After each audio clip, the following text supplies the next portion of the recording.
One of the biggest fears that people face when they consider the prospect of astral travel is the fear of leaving the body. Because when we think of leaving the body, there is an unconscious association with the fear of death.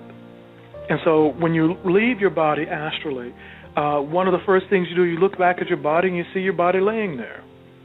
And that can be disconcerting to people, and it causes them, in some cases, to be popped right back in the body. So what I suggest is that you try late at night at a time when you would normally be asleep, say 3 or 4 o'clock in the morning, and you lie there and you wake yourself up, and then you lie there as you're in bed, rested and relaxed, and you allow yourself to almost go to sleep, but just before you go to sleep, feel yourself rising out of your body as though you were trying to get up without moving. And I find that is the easiest time and the easiest technique for most people to have their first experience with astral travel. Essentially, you get up, you set your alarm clock, you get up about 3 or 4 in the morning. It seems to be that the astral energies at that time are easiest to work with and what we call ride. And you feel yourself, or you push yourself out of your body, which is essentially imagining that you're getting up while you're lying down, and you will feel yourself begin to pull away from your body.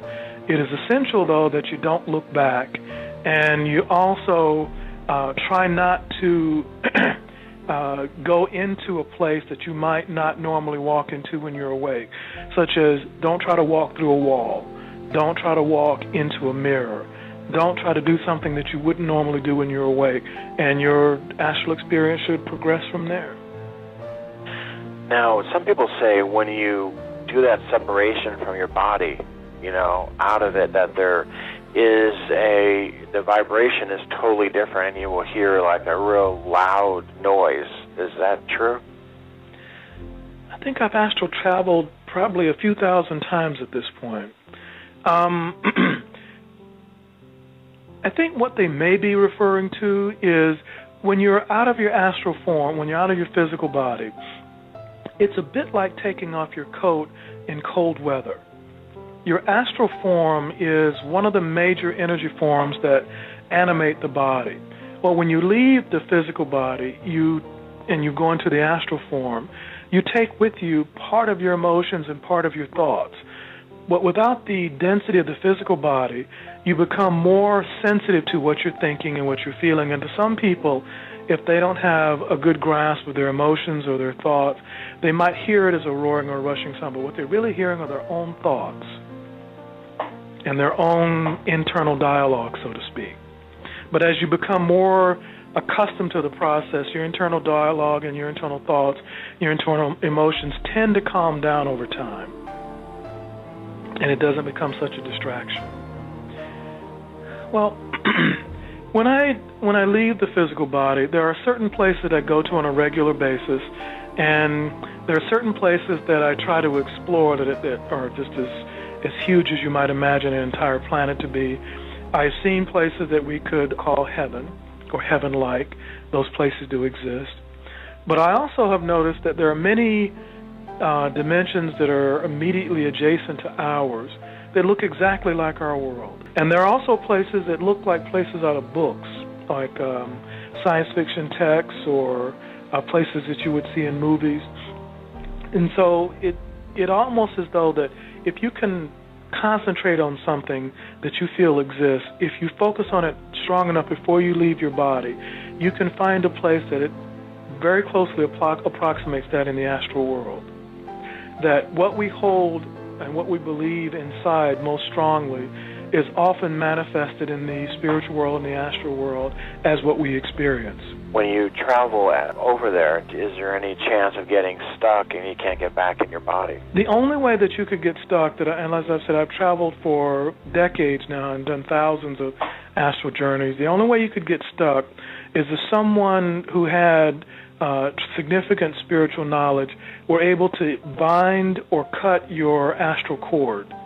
And the astral cord is a very thin, almost spider-like filament that connects your hara, which is an energy center just a little bit below your navel, to your physical body. And someone would have to know what it looks like. They'd have to know how to bind it or cut it, and it would have to be something that would be done deliberately. Now, if a person obviously dies in their sleep, there are beings that are assigned to each individual to carry you from one life or one destination to another. But to get trapped there in an astral journey, somebody, from my experience, would have to do that or try to hurt you on purpose. Well, each night when we go to sleep, the astral form leaves the physical body. We all astral travel, and the experiences that we have, that we call dreams, are actually the remembrances of what our astral or soul form is doing in other dimensions. And in some cases, there are periods of time where we go through a certain type of paralysis where the body temperature does drop to a certain extent, breathing becomes very slow, and some people look like they stop breathing, but they actually are not. They haven't stopped breathing. The breathing has just become very slow and very deep. But for the most part, that's normal. All of us go out of the body. All of us travel into different dimensions. And when we leave the body, the physical body is paralyzed, because if the paralysis doesn't happen, something happens in the physical body that the physical body can begin to act out what you're doing in a dream. And if that happens, then there have been cases where people will, for instance, feel that they're hunting for a deer, and they'll get up and they'll try to tackle a dresser, or they feel that they're throwing a football and they might be throwing a lamp. And in those cases, you have to give a person medication to subdue them while they're dreaming so they don't get up and act out their dreams. But that paralysis is normal. When you're on the other side, are you actually like walking or floating, or how is it like? That depends on the paradigm and the advancement of your consciousness. When you're on the other side, if you're most comfortable walking, then that's what you're going to do. Some people are not comfortable with the sensation of flying.